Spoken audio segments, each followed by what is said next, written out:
하나님의 말씀 창세기 30장입니다. 하나님의 말씀 창세기 30장 1절 말씀부터 제가 봉독을 해드리겠습니다. 구약성경 창세기 30장 1절 말씀부터입니다. 제가 봉독을 해드리겠습니다. 라헬이 자기가 야곱에게서 아들을 낳지 못함을 보고 그의 언니를 시기하여 야곱에게 이르되 내게 자식을 낳게 하라. 그렇지 아니하면 내가 죽겠노라. 야곱이 라헬에게 성을 내어 이르되 그대를 임신하지 못하게 하시는 이는 하나님이시니 내가 하나님을 대신하겠느냐. 라헬이 이르되 내 여종 빌하에게로 들어가라. 그가 아들을 낳아 내 무릎에 두리니 그러면 나도 그로 말미암아 자식을 얻겠노라 하고 그의 시녀 빌하를 남편에게 아내로 주매 야곱이 그에게로 들어갔더니 빌하가 임신하여 야곱에게 아들을 낳은지라.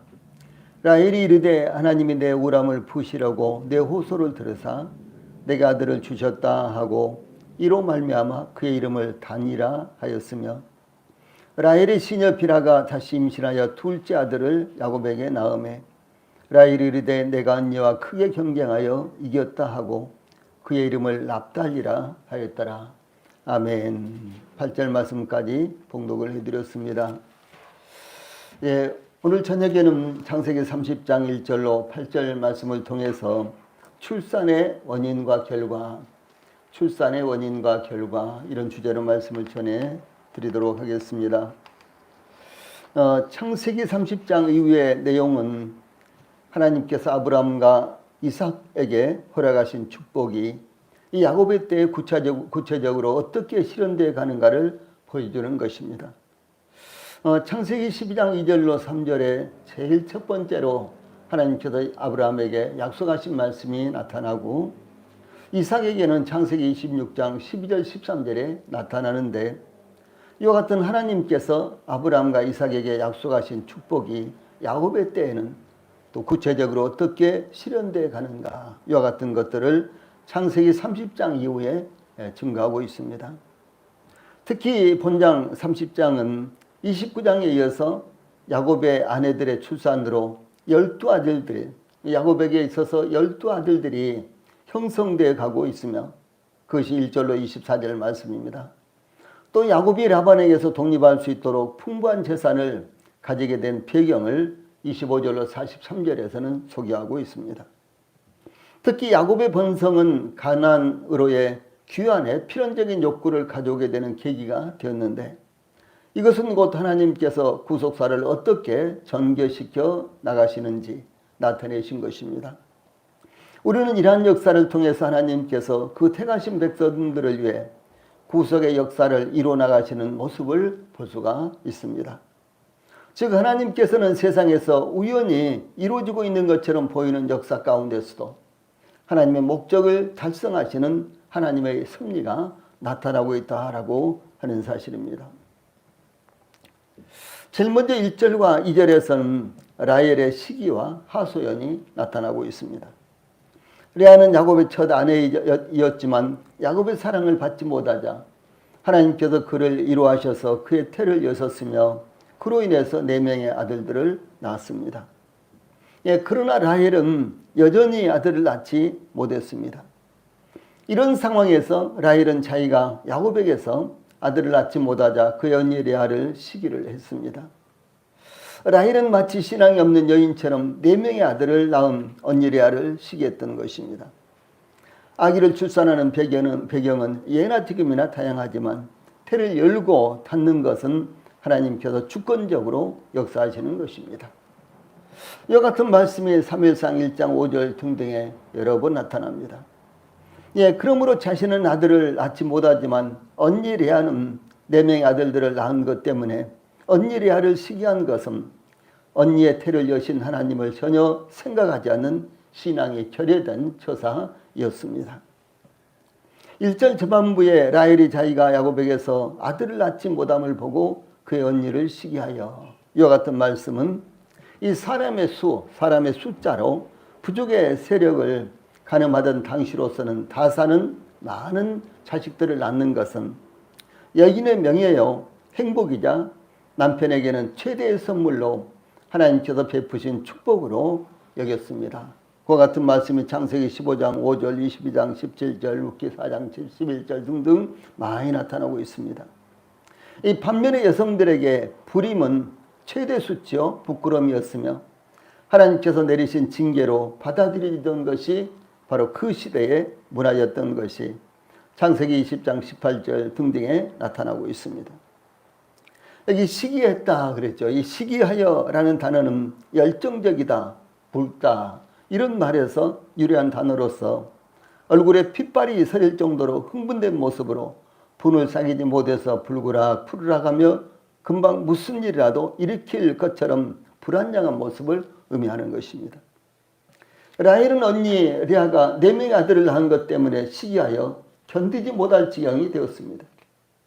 그러나 레아는 동생 라헬의 이 사랑스럽고 매끈한 몸매 때문에 시기했다는 어떤 언급도 나타나지 않습니다. 레아는 동생 라헬처럼 사랑스럽고 매끈한 몸매를 갖고 싶었겠지만 그러나 그것은 시기할 일이 아니라고 생각했던 것으로 보입니다. 시편 저자는 시편 127편 3절에서 자식은 여호와의 주신 기업이요 태의 열매는 그의 상급이로다 이렇게 증거했습니다. 그러므로 그 당시 아들을 낳지 못한 여인은 설 자리가 없었으며 갖은 모욕을 받으며 살아갈 수밖에 없는 상황이 되었던 것입니다. 더구나 라헬은 언니 레아와 의식적이든 무의식적이든 경쟁하는 입장이었기 때문에 언니 레아는 4명의 아들들을 낳았는데 자신은 한 명의 아들도 낳지 못한 것에 대해서 언니 레아를 시기하기까지 이뤘던 것입니다. 그런데 라헬은 그만이 아니었습니다. 이 라헬은 남편 야곱에게 1절 후반절에 내게 자식을 낳게 하라. 그렇지 아니하면 내가 죽겠노라라고 요청하고 대항하며 불만을 토로를 한 것입니다. 라헬이 남편 야곱에게 내게 자식을 낳게 하라. 그렇지 않으면 내가 죽겠노라라는 말에서요. 원문에서는 죽겠노라라는 말이 제일 앞에 나오고 있습니다. 무슨 말인 거는 죽겠다. 내게 자식을 낳게 하라. 이렇게 돼 있단 말이죠. 그래서 이제 이것은 라헬이 피탄에 잠긴 나머지 안달복달하고 야곱을 위협하고 야곱을 괴롭게 하고 이런 라헬의 모습이 강조되어 있는 것입니다. 라헬이 남편 야곱에게 아들을 낳게 하지 않으면 죽겠노라고 협박성 요청을 하고 있는 것은 라헬의 믿음이 없는 천박한 행동이었습니다. 같은 여자로서 아이를 낳지 못해서 성전에서 눈물을 흘리며 하나님 앞에 통곡하는 한나의 모습과는 아주 대조적이었습니다. 사무엘상 1장 10절로 11절에 그와 같은 말씀이 나타납니다. 한나의 남편 엘가나는 한나 외에도 또 다른 아내 분인나가 있었는데 한나와 분인나 2명의 아내가 있었습니다. 그런데 분인나는 자식을 낳았지만 한나는 무자했습니다. 분인나는 자식을 낳지 못하는 한나를 심히 격동하여 분민케 하고 고통스럽게 이렇게 했습니다. 이 한나는 남편이 그를 사랑하고 이루어하였지만 그것이 이루어가 되지 못했습니다. 그러면 한나는 마음이 괴로워서 성전에 올라가서 통곡하며 하나님께 기도했다라는 말씀이 사무엘상 1장에 나타납니다. 이와 같이 태를 열고 닫는 것은 하나님께서 하시는 일이었으며 자식은 여호와께서 주신 기업이요 상급이다. 좀 전에 읽어드린 시편 127편 3절에 그런 말씀이 있습니다. 그러므로 라헬은 하나님께 매달려 기도해야 되었던 것입니다. 그러나 라헬은 울분을 풀지 못해서 야곱에게 자식을 낳게 하라고 요구했던 것은 그가 믿음이 없는 여인이었다는 것을 의미를 하는 것입니다. 이 라헬의 안달에 대해서 야곱은 화를 내면서 그대를 임신하지 못하게 하시는 이는 하나님이시니 내가 하나님을 대신하겠느냐 이렇게 대답했습니다. 내가 하나님을 대신하겠느냐라는 말을 직역하면 내가 하나님의 자리에 있느냐, 내가 하나님의 자리에 앉아 있을 수 있느냐, 내가 하나님을 대신하겠느냐 그런 의미가 됩니다. 그래서 야곱은 라헬의 불선행에 대해서 이렇게 책망한 것입니다. 즉 하나님께 탄원하고 기도해야 될 사항을 사람에게 하고 있다라고 하는 것입니다. 이것은 하나님의 주권을 침해하는 것이며 모든 일에 하나님의 영광을 드러내야 하는데 오히려 하나님의 영광을 가리는 행위가 되었던 것입니다. 이와 같이 야곱은 라헬과는 달리 인간이 자신의 문제를 위해서 간청해야 될 대상은 인간이 아니라 하나님이시라는 것을 분명하게 인식하고 있었던 것입니다. 이건 참 중요한 것입니다.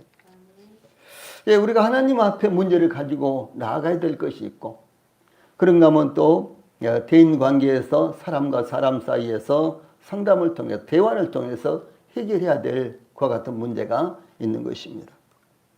그런데 하나님 앞에 가지고 나가야 될 문제를 사람 앞에 가지고 나가서 응석을 부린다거나 고집을 피운다거나 싸움을 한다거나 불만을 토한다거나 이와 같은 것들은 합당하지 않다라고 하는 사실을 가르치고 있습니다.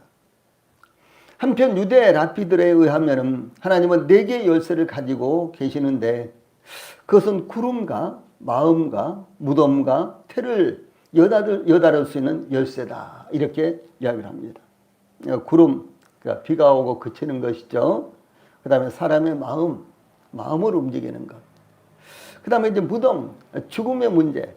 그 다음에 태를 여닫는 것, 출산의 문제. 이와 같은 것들은 하나님이 가지고 있는 열쇠다라고 이렇게 증거하고 있는데 이 같은 말씀들은 욥기 11장 10절, 12장 14절, 시편 127편 3절, 요한계시록 3장 7절 등등에 많이 나타나는데 이 같은 것들을 종합해서 하나님께서 4개의 열쇠를 가지고 있다라고 유대 랍비들은 이렇게 가르쳤습니다. 예, 그러므로 하나님께 가지고 나아가야 할 것을 사람에게 가지고 나가는 일이 일어나지 않도록 해야만 되는 것입니다. 즉 하나님께 영광을 돌려야 하는데 그 영광을 사람에게 돌리는 과오를 품하지 않기를 바랍니다. 다음에 3절로 8절에서는 여동 비라를 통해서 라헬이 아들들을 얻는 이와 같은 모습이 나타나고 있습니다. 라헬은 언니 레아가 아들을 넷이나 낳았지만 자신은 단 하나도 낳지 못하자 끓어오르는 질투심을 이기지 못하고 그의 몸종 비라를 통해 아들을 낳기로 시도를 한 것입니다. 라헬의 남편 야곱에게 3절에 내 여종 비라에게로 들어가라. 그가 아들을 낳아 내 무릎에 두리니 그러면 나도 그로 말미암아 자식을 얻겠노라 라고 아들을 낳지 못한 한을 여종을 통해서 풀려고 남편 야곱에게 요구했습니다. 예, 그 당시 노예 제도는 보편적이었는데 그래서 이 노예 제도는 예를 들어서 로마 시대에는 당연한 것이었어요. 노예 제도가. 예, 우리나라도 이제 저희들이 어렸을 때만 해도 소위 종이라는 거 있었죠. 예, 그런가 하면은 이 종은 이제 신분이 바뀌지를 않았습니다. 특별히 왕이 특사를 내려서 신분을 올려준다든가 그러면 바뀔 수가 있었는데 그렇지 않으면 이 신분이 바뀔 수가 없었습니다. 예, 그런데 이제 이와 같은 노예 제도는 아브라함이나 이와 같은 족장 시대 그리고 예수님 당시까지도 그리고 이 사도들이 복음을 전할 때까지도 보편적인 것이었습니다.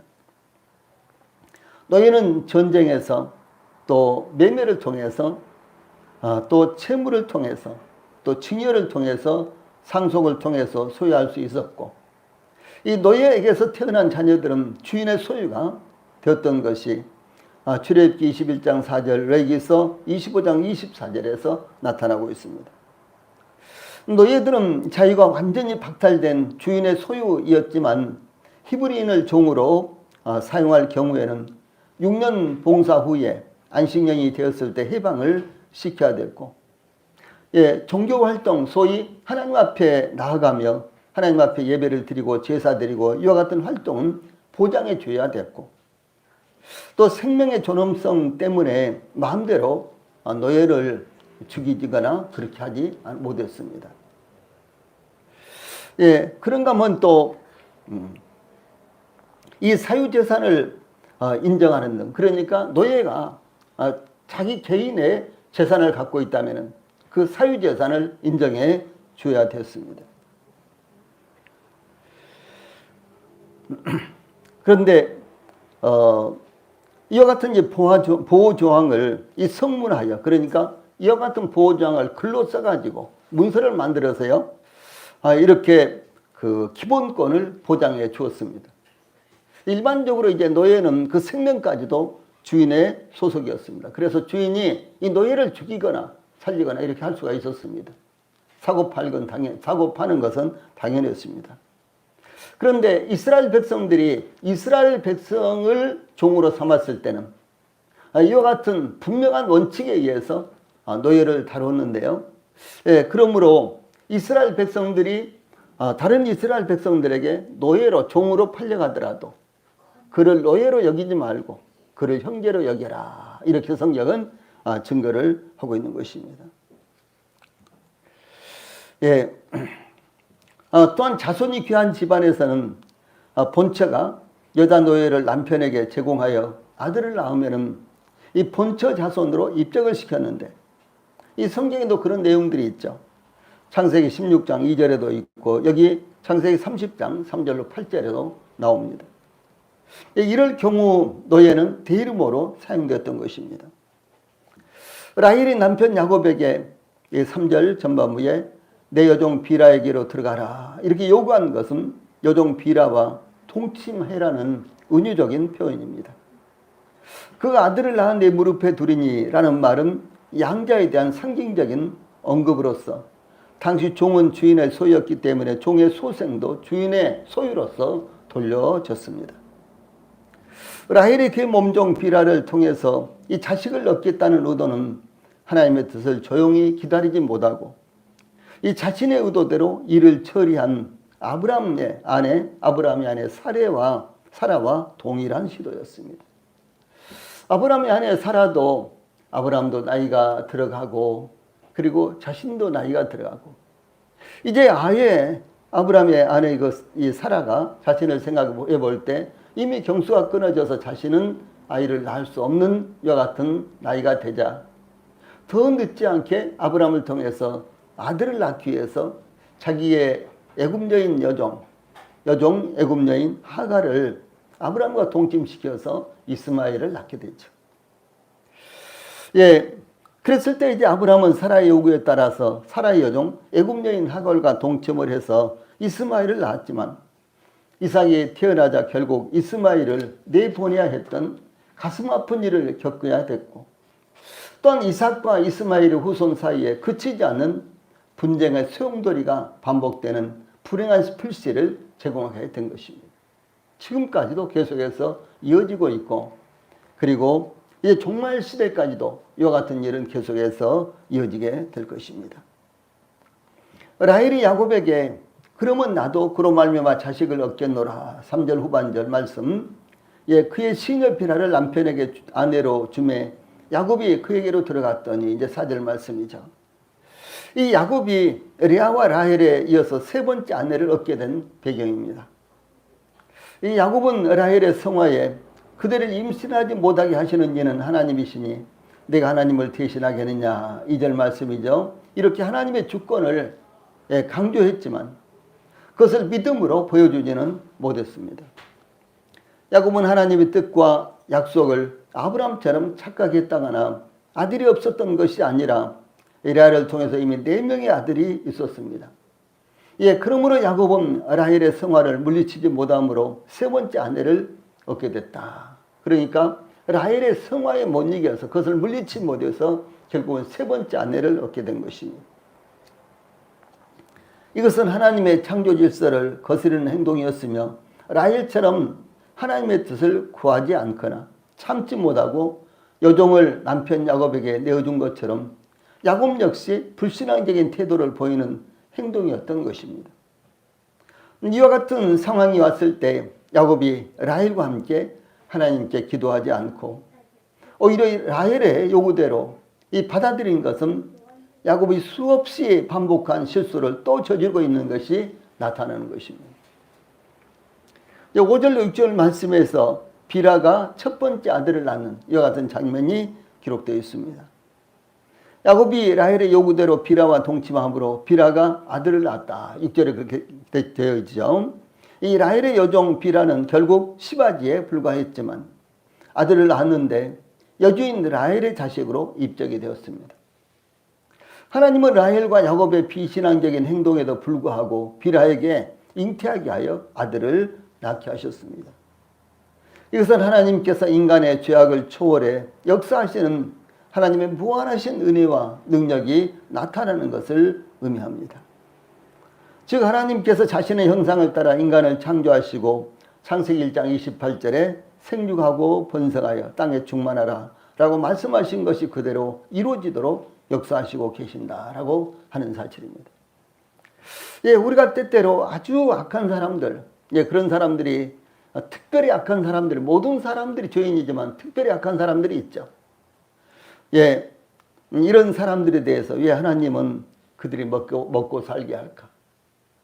아니, 저렇게 돈이 많이 있으면서도 계속해서 부정을 일삼는 저런 사람들을 왜 하나님께서 그냥 내버려 두실까? 왜 그들이 사업이 잘 되게 하실까? 예, 예, 러시아와 같은 그런 나라는 예, 저 우크라이나를 침략을 해가지고 참 수없이 많은 사람들이 죽고 그리고 수없이 많은 사람들이 고통 가운데 빠져 있는데 왜 그런 전쟁을 치르도록 그대로 내버려 둘까? 예, 저 중국의 공산주의 시진핑과 북한의 김정은 같은 예, 그런 지도자들을 예, 하나님은 그냥 모른 채 내버려 두시는 것인가? 예, 때때로 우리는 이와 같은 생각을 할 수가 있습니다. 만약에 우리가 하나님이라면 가만두겠습니까?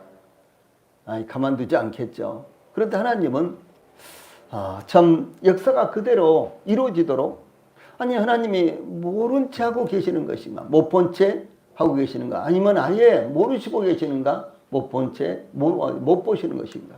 그것은 아니겠죠. 하나님은 분명히 모든 것들을 주관하시고 하나님은 세계 역사를 지금도 여전히 이끌어 가시는 분이시고요. 그런데도 불구하고 때때로 저희들에게 의아심을 가질 수 있도록 역사는 이렇게 흘러가는 모습을 우리가 볼 수가 있다라고 하는 사실이죠.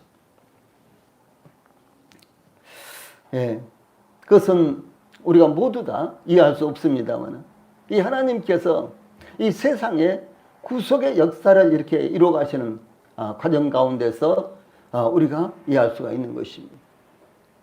하나님께서 악인도 악한 때에 쓰기 위해서 보존해 주신다라고 시편에서는 이렇게 말하고 있고요. 잠언에서 이렇게 말하고 있고요. 이 욥기에서도 동일하게요. 악인들에게도 하나님께서 어떤 목적이 있어서 그들을 잠시 동안 보존해 주신다라고 이렇게 말씀이 기록되어 있습니다. 우리가 하나님께서 언제 어떻게 그들을 활용하실지 알 수 없습니다. 그러나 하나님께서도 어떤 목적을 가지고 그들을 보존해 두고 계신다라고 하는 사실이 성경에 나타나고 있는 것입니다. 라헬은 6절 전반부에서 하나님이 내 억울함을 푸시려고 내 호소를 들으사 내게 아들을 주셨다라고 이렇게 만족해 했습니다. 이 또한 라헬은 하나님께서 그의 억울함을 푸시려고 내 호소를 들으사 내게 아들을 주셨다라고 이렇게 증거하고 있는데 라헬이 고백한 하나님께서 내 호소를 들으사라는 것은 하나님께서 내 음성도 역시 들으셨다라고 하는 의미입니다. 예, 다시 말해서 라헬이 정상적이지 못하고 온전하지 못한 방법으로 자식을 얻기 위해서 이렇게 시도하고 있지만 그러나 하나님께서 라헬의 음성도 들어주셨다라고 하는 사실입니다. 예, 그러므로 라헬도 다만 육신적인 방법대로만 아들을 낳기 위해서 육신의 생각들을 했던 것만이 아니라 예, 레아처럼 그 자신도 기도했다라고 하는 것을 의미합니다. 예, 그러므로 라헬은 비라가 아들을 낳자 하나님께서 언니 레아의 기도만 들으신 것이 아니라 라헬 자신의 기도도 들으신 것이라고 고백한 것입니다. 예. 과연 비라가 아들을 낳는 것이 기도의 응답이었을까요? 과연 비라가 아들을 낳는 것이 라헬이 하나님께 기도함으로 말미암아 하나님께서 응답하신 것이었을까요? 이것은 하나님께서 라헬의 기도를 들으셨느냐의 여부보다도 라헬이 그렇게 생각했다라고 하는 것입니다. 예, 그런데 레아는 내 아들을 낳고 하나님께서 그 아들들을 선물로 주셨다고 고백하면서 하나님을 찬양했습니다. 그래서 네 번째 아들이 유다였는데 유다는 찬양이라는 이와 같은 의미였죠. 예, 그런데 라헬은 하나님을 오직 창조주여 생명의 근원이신 엘로힘으로만 생각했다라고 하는 사실입니다. 그 차이가 있습니다. 이 라헬은 6절 후반절에 이로 말미암아 그의 이름을 단이라 하였으며 라고 이름을 지었습니다. 라헬이 비라를 통해서 얻은 아들의 이름을 단이라고 지었는데 단은 하나님이 내 억울함을 푸시려고와 연결이 된 말씀입니다. 내 억울함을 푸시려고 이 말씀은 공평하다, 심판하다 에서 나온 말로 그가 나에게 공의를 베푸셨다라는 뜻입니다. 예, 즉 라헬은 하나님께서 지금까지 희망이 없고 무기력한 상태인 자신을 찾아 정의를 베푸신 것이라고 생각했다는 것입니다. 라헬은 비록 자신이 그릇된 방법으로 출산하였음에도 불구하고 하나님은 자신의 사정을 명확하게 변호해 주셨다라고 이렇게 받은 것입니다. 그러므로 단이라는 이름은 판단하다, 판결하다라는 뜻으로 하나님께서 억울한 처지에 있는 자신에게 공의로운 판단을 하심으로 그의 사정을 해결해 주셨다라고 하는 이름입니다. 라헬이 자식을 낳지 못함으로 마음의 상처로부터 회복되었다라는 것을 단이라는 이름으로 표현한 것입니다. 6절에서 하나님이 내 우람을 푸시려고 내 호소를 들으사 내게 아들을 주셨다라는 라헬의 말은 자기 합리화와 잘못된 신앙의 문제를 포함하고 있는 고백이었습니다. 즉 라헬은 여종 비라로부터 얻은 아들을 하나님께서 주신 것으로 여겼습니다. 물론 모든 것이 하나님의 허락이 없이 이루어질 수 있는 것은 이 세상에 단 하나도 없습니다. 그러나 자신의 착각과 오해와 잘못으로 말미암아 이루어진 것을 하나님께서 하신 것으로 넘겨버리는 것은 하나님을 모두 가는 자기 기피요, 자기 합리화다라고 하는 것입니다. 자신의 잘못된 판단과 실수로 이루어진 결과를 하나님의 탓으로 여기는 것은 죄를 범하는 것입니다. 창세기 16장과 21장에서 아브라함이 하갈을 통해서 낳은 아들 이스마엘은 언약의 자손이 되지 못했던 것이 나타나고 있습니다.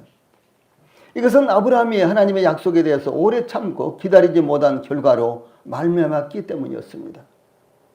이 본문에서도 라헬은 하나님의 뜻에 의해서가 아니라 자신의 생각과 지혜를 따라서 인위적으로 얻은 결과를 하나님이 허락하시고 이루신 것처럼 오해하고 있다라고 하는 사실입니다. 이것이 바로 자기 깊인 것입니다. 그리고 자기 합리화다라고 하는 사실입니다. 예, 이와 같은 불신앙으로 인해서 태어난 단은 구속사의 흐름 속에서 아주 비참한 이치로 전락하게 됩니다. 이 단 지파는 간교해서 남을 해치는 위치에 있게 되었습니다. 단 지파가 이제 여호수아에 의해서 가나안 땅을 점령하고 이제 기업들을 전부 다 나눠주죠. 예, 그런데 단 지파는 그 받은 기업에서요 정착을 하지 못했습니다. 예를 들어서 뭐 유다 지파라든가 베냐민 지파라든가 다들 대부분의 지파들이 이 여호수아를 통해서 하나님께서 주신 기업에 정착을 했잖아요. 그런데 단 지파는 하나님께서 단 지파에게 주신 기업에 그들이 정착을 하지 못했습니다. 예, 그래서 이 단 지파가 그 기업의 땅을 구하기 위해서 저 북상으로 합니다. 그러니까 북쪽으로 올라갑니다. 예, 그러다가 에브라임 산지에 미가의 집에서 새긴 신상과 에봇과 드라빔과 부어 만든 신상과 가정제사장을 강제로 강탈했다라고 하는 내용이 사사기 18장 13절로 26절에 나타납니다. 그리고 이제 거기서 더 올라가서 라이스라는 곳에 이르러서 한가하고 평안한 백성들을 진멸시키고 불로 그 성읍을 태웠으며 그 성읍을 단이다 라고 이렇게 단이라고 이렇게 불렀고 거기에 정착을 했습니다. 또한 단지파는 북왕국의 창시자 여로보암이 이 송아지 우상을 단에 세움으로 우상 숭배의 진원지가 되는 아주 불행한 일이 자초됐습니다.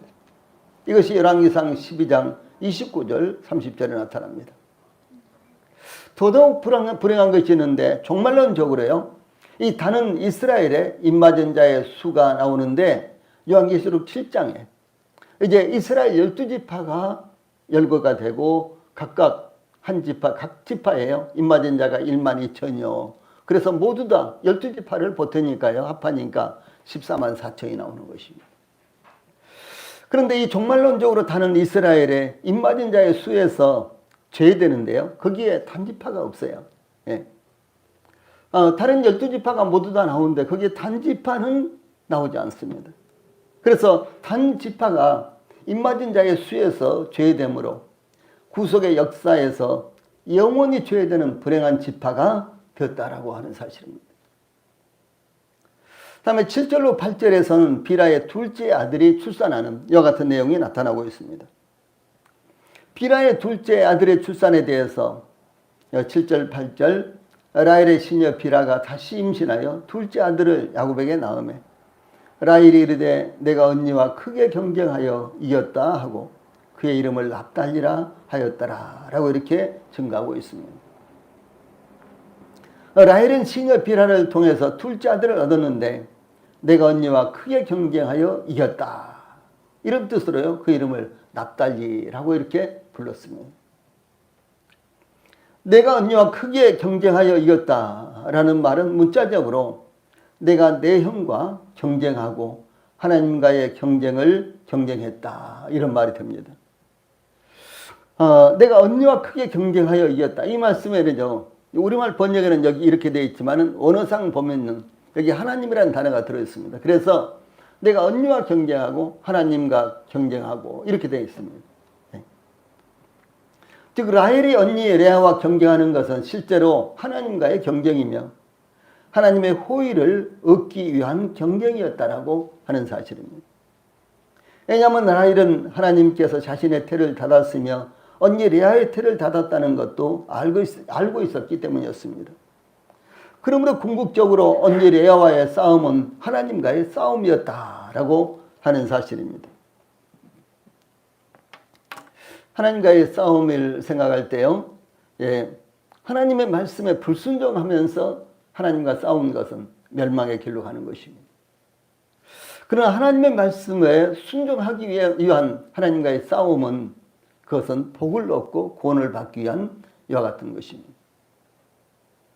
싸운다라는 말 자체를 부정적으로만 생각하면 좋은 것은 아니죠. 그런데 우리가 예를 들어서 선한 싸움 이런 말도 있잖아요. 그것은 긍정적으로 우리 그리스도인들에게 참 필요한 이와 같은 싸움입니다. 마찬가지로 하나님과의 싸움도 이 부정적인 것은 자기를 멸망시키는 것이지만 긍정적인 싸움은 이것은 자기를 구원하고 하나님의 은혜를 넘치도록 받는 계기가 되는 것입니다. 예를 들어서 야곱이 야복 나루에서 어떤 사람과 만나서 날이 새도록 씨름했는데 그 사람이 자기가 야곱을 이기지 못하자 야곱의 환도뼈를 쳐서 이골시켰습니다. 여기 엉덩이뼈를 쳐가지고 엉덩이뼈가 어긋나게 됐다는 거죠. 엉덩이뼈가 어긋나면 어떻게 됩니까? 힘을 전혀 못 쓰게 돼버리는 거죠. 그러나 야곱이 그 사람을 붙들고 놓아주려고 하지 않았습니다.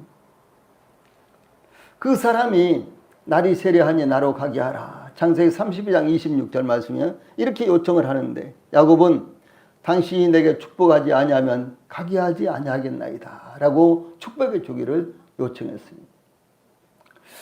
우리가 앞으로 창세기 32장도 공부하게 될 터인데 그때 이 말씀을 좀 더 자세하게 제가 설명해 드리겠습니다만은 이 같은 야곱의 끈질김 이것이 오늘날 저들에게 필요하다라고 하는 것입니다.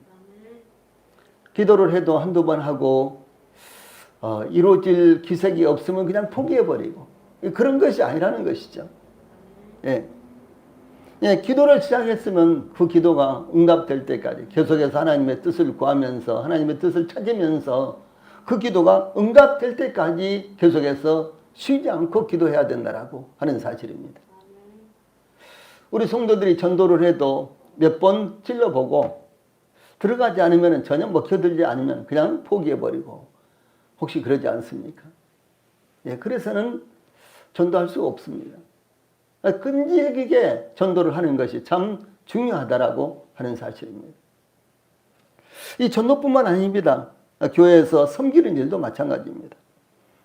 한두 번 하고 그리고 이제 전혀 그 자리에 나타나지 않는 그런 성도들도 자주 있습니다. 전도도 마찬가지예요. 예. 예, 이와 같이 하나님 앞에선 이 끈질긴 씨름과 같은 야곱의 자세가 참 필요한 것입니다. 이 야곱은 자기의 환도뼈가 무너졌지만, 예, 그런데도 불구하고, 그 사람이 날이 세려하니 나로 가게 해라. 가게 해달라. 이렇게 요청을 했는데도 불구하고 야곱은 그 사람을 놔주지 않았어요. 오히려 당신이 내게 축복하지 않으면 가게 하지 아니하겠나이다 라고 축복해 주실 것을 요청을 합니다. 예, 그때 그 사람이 야곱에게, 예,